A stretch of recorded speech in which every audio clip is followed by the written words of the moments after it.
properties are bought and sold.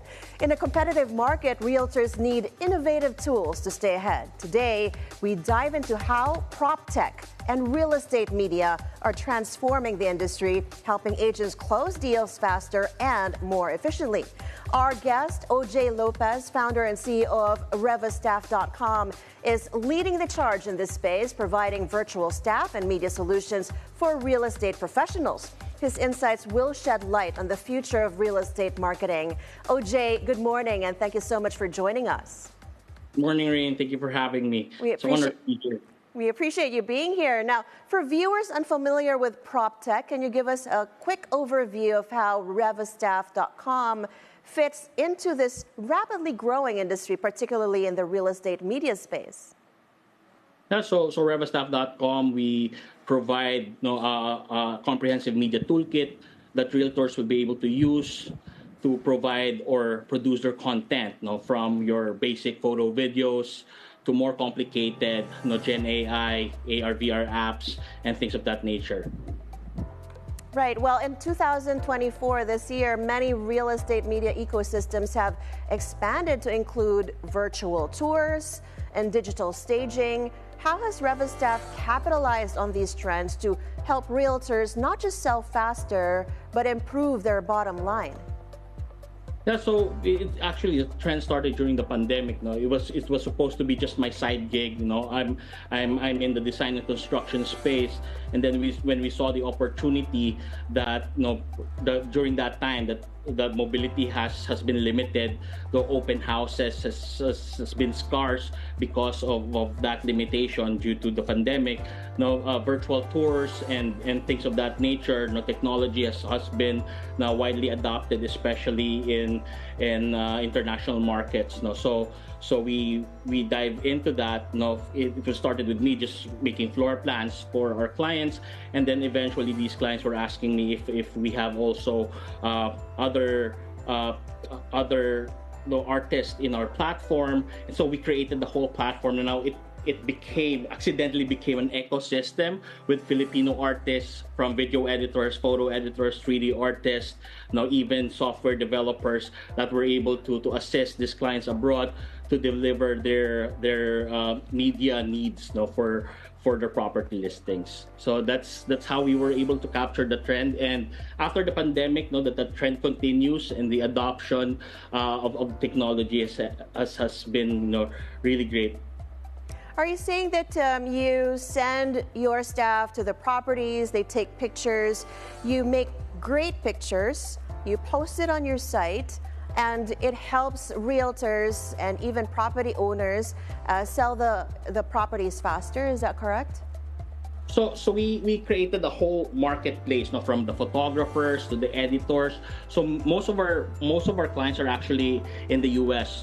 About 90% of our clients in the US. So the only limitation that we have at first is we only edit the photos for them. So at the end of the day, they take photos on the site, and then they would now upload those media files into our platform, and then we edit the photos, we create the floor plans, and then we send it back to them. But now we were able to have photographers on the ground, wherever they are. It's just because there's a lot of already content creators out there, and we just leverage what we have as a post-production team, and then we would be able now to deploy photographers, have the platform schedule the bookings for them. So they go to the site, take the photos, take the drone shots and everything else, and then and all they need to do is just upload that back to our platform. And then on the other side of the world, there will be Filipino artists that will be able just to do all the post-production work and do all the editing work for them, so that it would be now an end product for the realtors that we service. So now it became like a multi-sided platform wherein photographers, realtors, and editors are able to work together. Understood. So most of your clients are based in the US. And what does that mean in terms of how many properties you're handling? What kind of face-to-face or personal interaction would be required in this case? As well as what about commission rates? What kind of charges do you incur, or do the realtors incur in this kind of service? So we have a very a straightforward pricing method. No? It's a per photo or per image pricing. No? So usually properties would need like 20, 30 photos.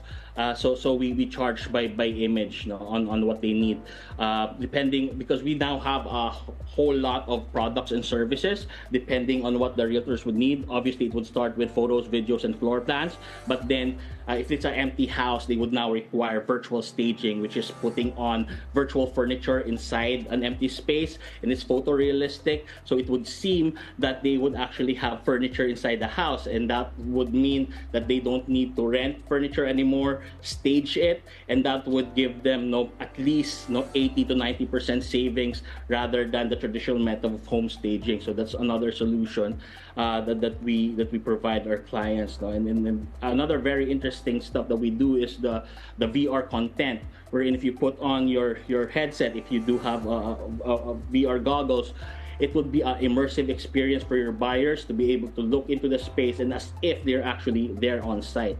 And that's something that has been growing adoption in the products and services that we offer.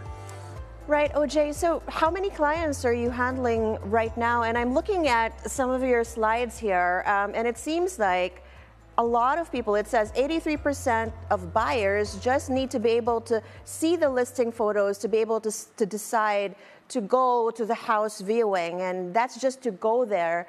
But are you encountering any circumstances where they see the photos, they see the videos, and upfront they just make the purchase? But it depends on which type of buyer.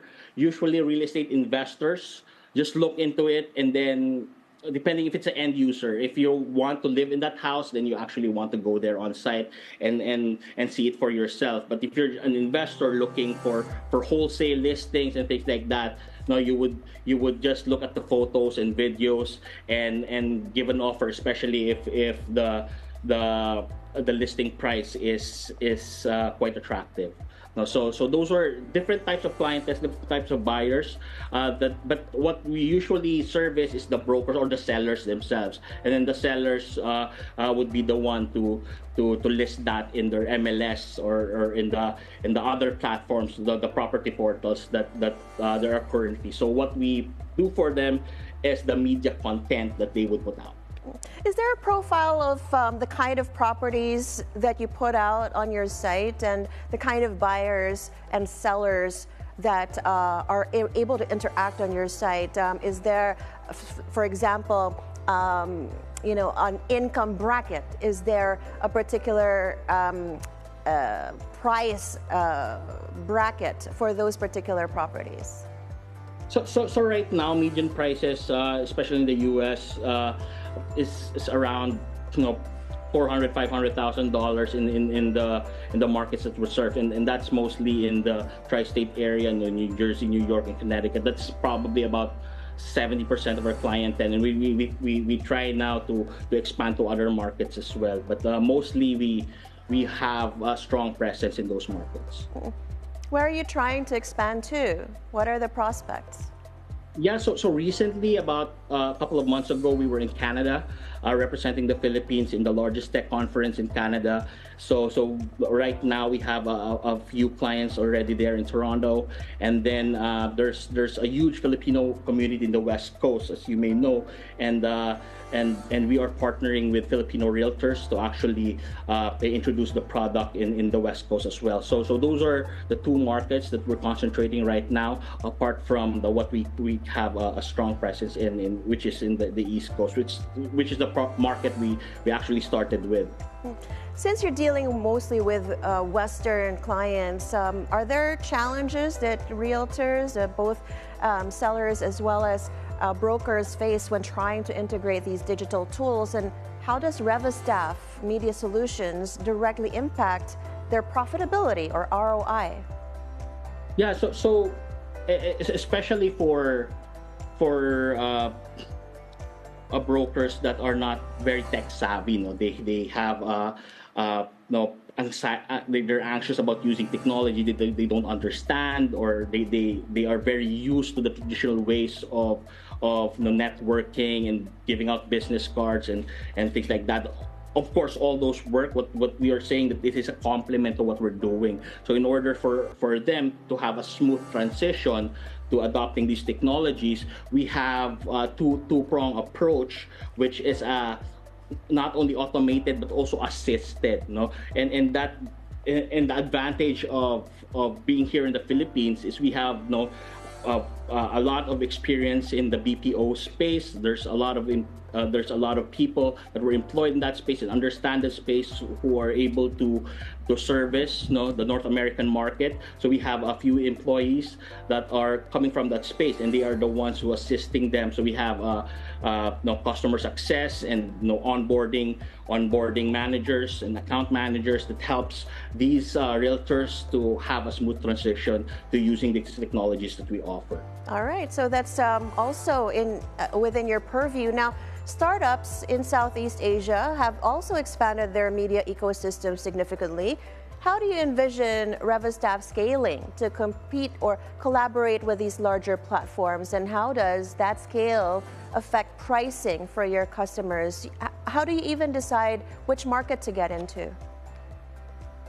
So right now, we are very focused on English-speaking countries. With the U.S. market alone, there's about 2 million agents in the North American market, and we only have 3,000 users. So that's still a very small amount of what we would be able to expand to.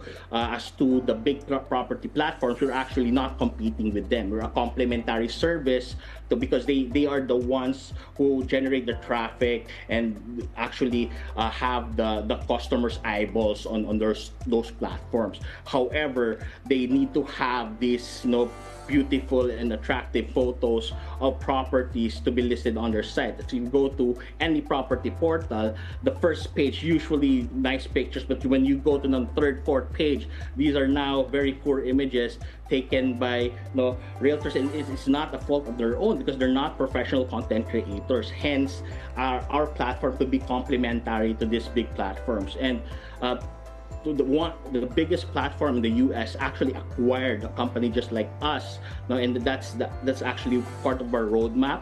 That maybe competitors of those big platforms we can partner with, or that could be an exit strategy. We don't know yet, but that's the potential of the space that we are playing in. Right. I know that you have about 3,000 users and then about 20,000 properties across the U.S. But and I'm also looking at AI possibilities for yourself and looking through viewers. How is that translated? And these customer marketing investments through REVAstaff, have they improved the final selling price of their listings this year? Are there certain trends emerging in real estate media that realtors should be investing in? For sure. So these trends, these trends were, as I mentioned, sprouted during the pandemic, because of the limitation in mobility. However, today it now becomes a standard issue.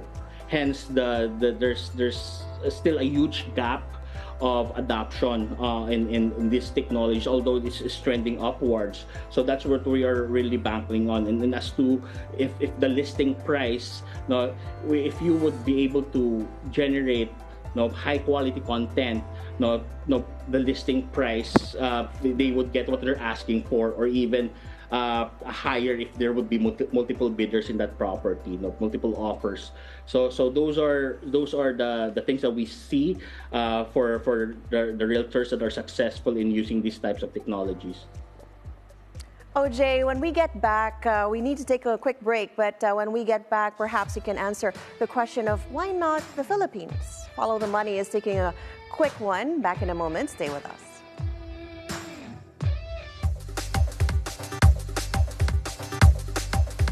This is Pinky Webb, and it's a great opportunity. Ang inyong lingkod si Corina Sanchez Rojas. Corina Sanchez. As they uphold their mission is to be proud Dalawang of what we mamamahayag do na in our subok lives. sa tapang at talino. To talk with all of you. Maraming salamat, Prof. Pagsasamahin ng isang agenda. Mondays to Fridays, 6 p.m. Only on BNC, the Billionario News Channel. The Trailblazers, the Disruptors, the Titans of the industry. We should safeguard our tradition. We've got 53 sites in the Philippines, and each of those sites have been goaled to adopt a community. Know what drives them as we dig deeper into their stories. We're also bringing and helping medical tourism. The government has to support these local farmers. Industry Beacon on BNC, the Billionario News Channel. Good morning, Attorney Karen. Good morning, Attorney Karen. Hi, Karen. Hi, Miss Karen. Good morning, Karen. Such a pleasure to be here. If Sara Duterte runs for president, will you be supporting her? That will be the problem. Has anything changed? Of course it has changed. Okay, it's something that you would consider. No. How would you rate administration? I think a 6 or a 7. Anong masasabi natin dyan? He's not even denying it. So we know kung sino yung mga involved.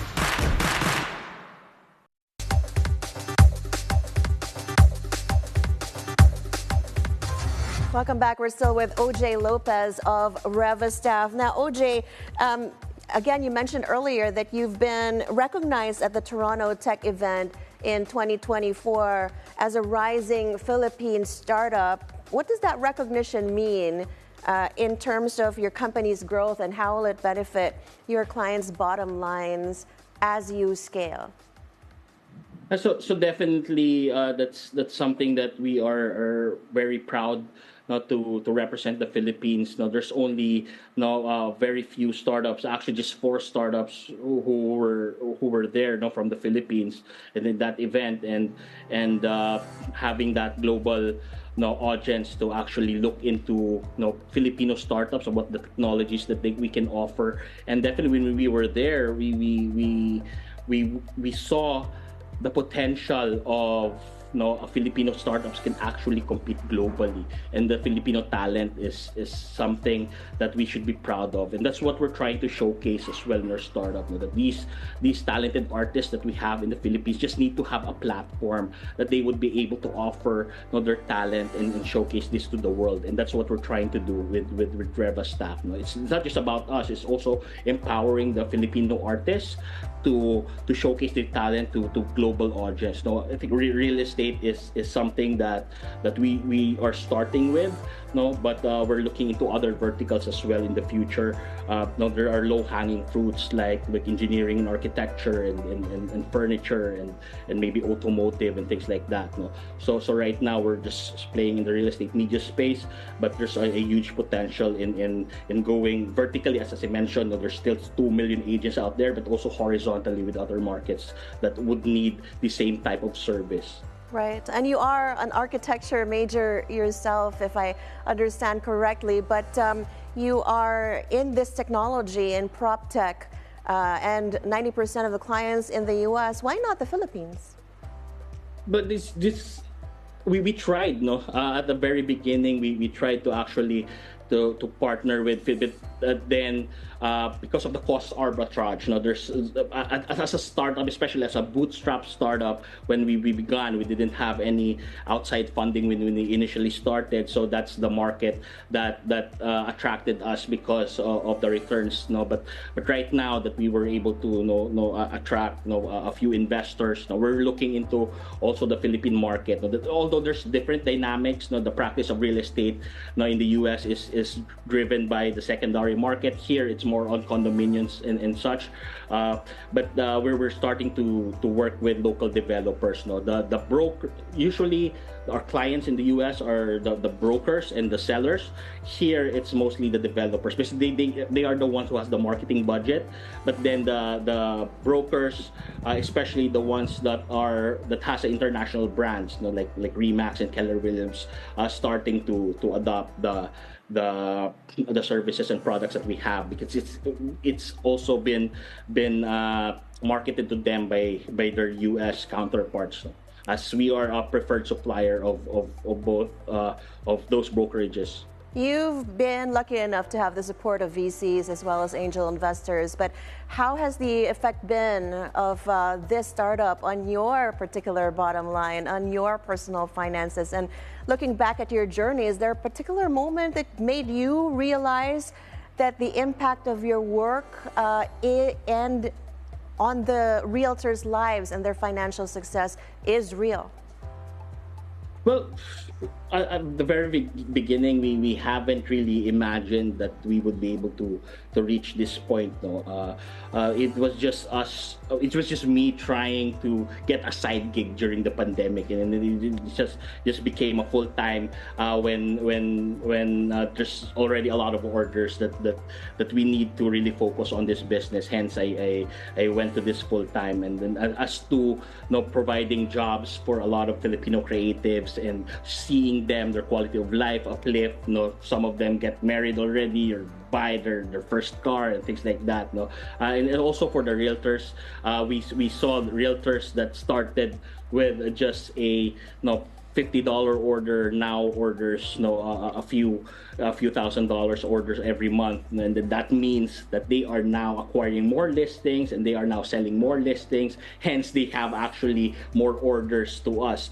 So it's also a win-win. Their business grew and our business also grow, and also the suppliers and the vendors that we have now in the platform, the marketplace that we created, the photographers and the editors, they have they also grew their earning capacity as well. OJ, your insights into the Proptech and real estate media ecosystem have been incredibly valuable. It's clear that the future of real estate is moving towards more immersive and tech-driven solutions that empower realtors to sell properties more efficiently and connect with buyers in ways we never imagined before. Thank you so much for sharing your journey and vision for the industry's future with us. We look forward to seeing REVAstaff continue to innovate and shape the real estate landscape. Thank you so much, OJ. Thank you for having me. And before we go, we'll leave you with this thought from Raine Musñgi, American real estate broker, author, and realty TV personality. A home may be sold on location, but in 2024, it's discovered online. And that's it for today's edition of Follow the Money. I'm Raine Musñgi. Thank you so much for watching.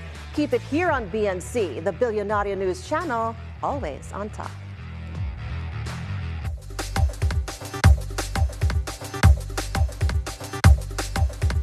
Welcome to Pathways to Success, a program that supports micro, small, and medium enterprises. I'm Mai Rodriguez. We are giving spotlight with this innovative business enterprises that shares growth in our community. We support giving these entrepreneurs a chance to fuel their business and be known in the market. Take a look inside their stories, challenges, and success. The more you learn, the more you earn. For more inspiring stories here on Pathways to Success, here on the Billionario News Channel. It doesn't seem to be a matter of if, it's just a matter of when. And then there's the speed and the intensity that come into play. Who's going to benefit and how do investors position themselves? As an equity analyst, how central are these decisions to your analysis? Get the latest on the economy and the financial markets, down to each basis point. We begin with the Philippine peso further strengthening against the US dollar. Basis Points with Mikey Oreta, weekdays 9:30 a.m. on BNC. Your newest source of news and information. That's it? Yeah. Follows you everywhere, every day. Nice. Wow. Oh, man. On cable and free TV. Online. He joins us from the Batasang Pamasahe. On mobile. Simulan na natin ang agenda. This is BNC, and we are everywhere. Your safety is on top of everything. Here are some important numbers in times of emergency.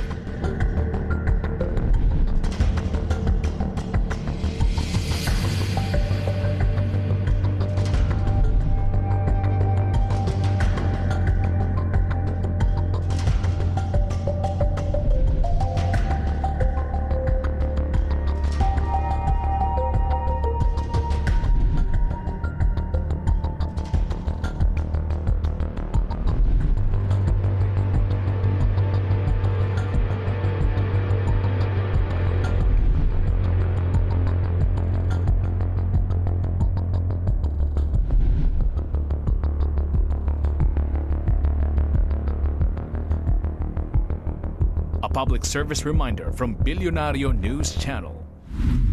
always on top.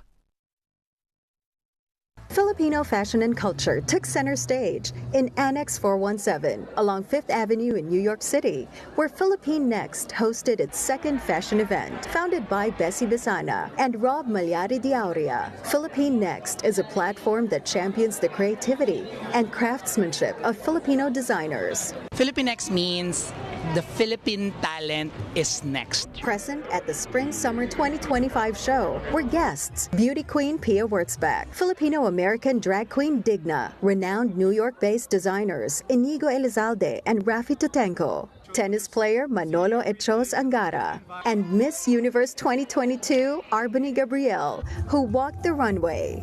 Guests from the Philippines include actor and mayor Javi Benitez of Victoria City, Negros Occidental, entrepreneur Milka Romero, and Australian model Liam Labroy, among many, bringing even more star power to an already stellar occasion. The show opened with capsule collections. Limanzares Barongs by Brian Paul Limanzares, Tagpi by Gabby Garcia, Nino Franco by Wilson Limon, and Bessie Bisana, who all combined Filipino craftsmanship with global appeal. Followed by stunning collections by 3 Filipina designers, China Mamawal, Maison Métis by Adrian Charwell, and Andrea Tatanco. Last May, we presented the traditional craftsmanship mainly on the weaving. So this time, we are working on the hand embroidery of the artisans in Lake Cebu and South Cotabato. To showcase the heritage of what we do and how we make it contemporary. So like, we work with natural textiles, I work with botanical dyes, I also work with food waste like onion skin. It's also showing how humble and simple things, and you can actually elevate it and make it modern. They have simple silhouettes, but it's in the details. So the main point of Paralia Manzares Barong is to preserve the embroidery and the tradition of Lumban, so we can bring it like all over the world. That's why we're partnering up with Philippinex, so we can have like an e-commerce here in America. Alongside their Fashion Week events, Philippine Next runs an e-commerce platform that provides significant support to designers. I'm excited to see more Filipino designers making it in the global scene, and I really think it's time that people see how much talent we have back home, and we want to thank Philippine Next for bringing the Filipino designers to the international scene. A lot of courage, and make sure to do a lot of your homework, do a lot of research, know who your market is, study everything, know your craft. Philippine Next will have its next show this February 15, 2025, in time for Fall-Winter 2025. Up next on Billionario News Channel.